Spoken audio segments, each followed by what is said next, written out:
Eh bien, bonjour à tous et à toutes. Voilà, je pense que votre week-end s'est bien passé et que le Seigneur a dû encore vous bénir pendant ce week-end. Mais je crois que Dieu va encore vous bénir aujourd'hui parce qu'il veut vous bénir chaque jour.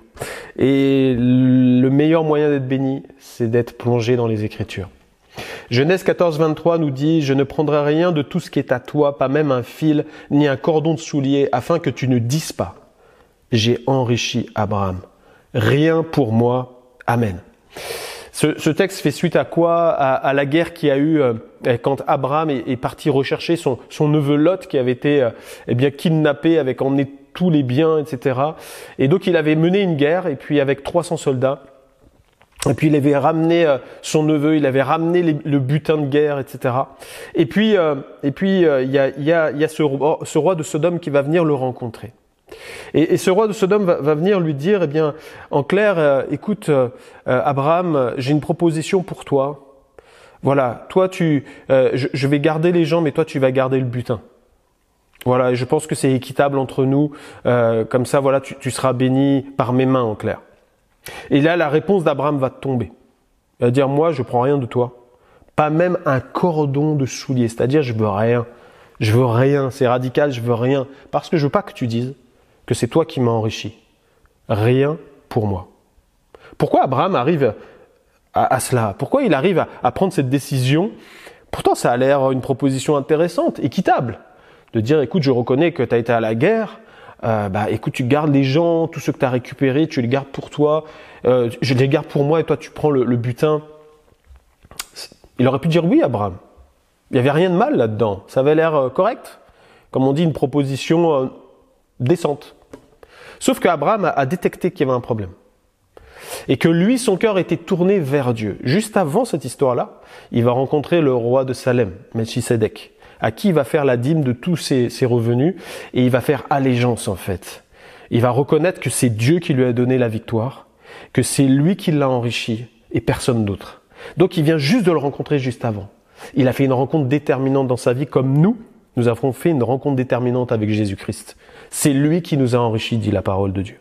C'est pas le monde qui peut t'enrichir, c'est pas tes voisins, tes voisines, ta famille, ta capacité qui va t'enrichir. Non. C'est Dieu qui t'a enrichi et c'est Dieu qui continuera de t'enrichir. Et Abraham voulait être enrichi que par Dieu. Il avait reçu des promesses dans sa vie, il voulait pas perdre ses promesses. Dieu lui avait dit, je te rendrai prospère. Donc il savait que la promesse était pour lui et qu'il avait besoin de rien d'autre que de Dieu en fait. Il n'avait pas besoin des dons, il avait besoin du donateur. Ses yeux étaient sur le donateur, pas sur les dons. Et quand le roi de Sodome va venir là, eh bien c'est l'image de Satan qui va faire des propositions. Et sais-tu que Satan va te faire des propositions qui ont l'air correctes, qui ont l'air bien sous tous les angles, mais derrière, si tu fais pas attention et que tu saisis cette proposition, ça va être un venin pour ta vie. Et Dieu veut te mettre en garde aujourd'hui de faire très attention parce qu'il faut que tu acquières du discernement dans ce qu'on te propose dans ta vie. Tout n'est pas bon et tout n'est pas à prendre. Et pour avoir ce discernement, la Bible nous dit qu'il faut être sobre. C'est 1 Pierre 5,8. Soyez sobre, veillez. Donc on a un avertissement de Dieu. Soyez sobre, veillez. Votre adversaire, le diable, rôde comme un lion rugissant, cherchant qui il dévorera. Il cherche sans cesse à nous nuire. Il est comme un lion rugissant. Il va essayer tous les jours, que ça soit physique, que ça soit moral.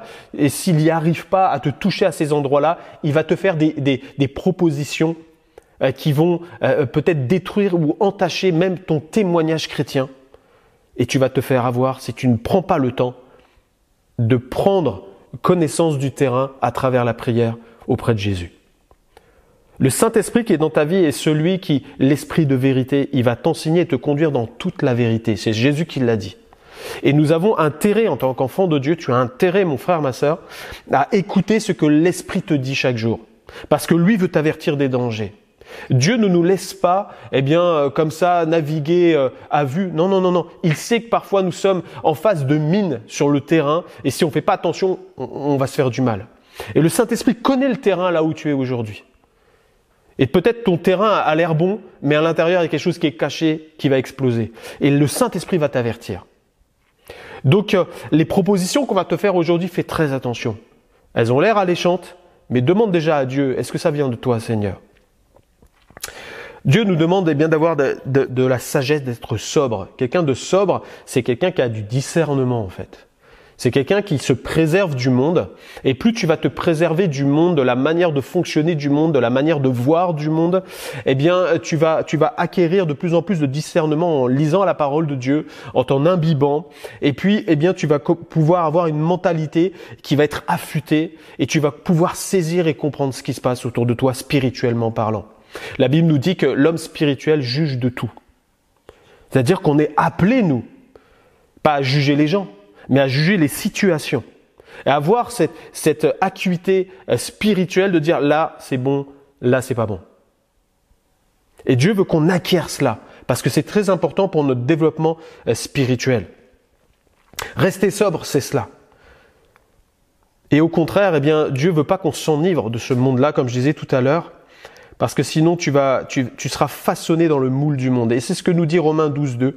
Ne vous conformez pas au siècle présent, mais soyez transformés par le renouvellement de l'intelligence, afin que vous discerniez quelle est la volonté de Dieu, ce qui est bon, agréable et parfait.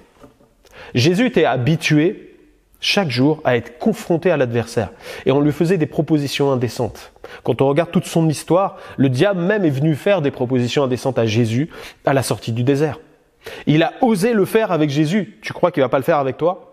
Il va le faire avec chacun d'entre nous. Et nous, on a besoin de nous développer, tout comme Jésus, d'avoir cette relation avec Dieu. C'est de là que va devenir notre force, en fait.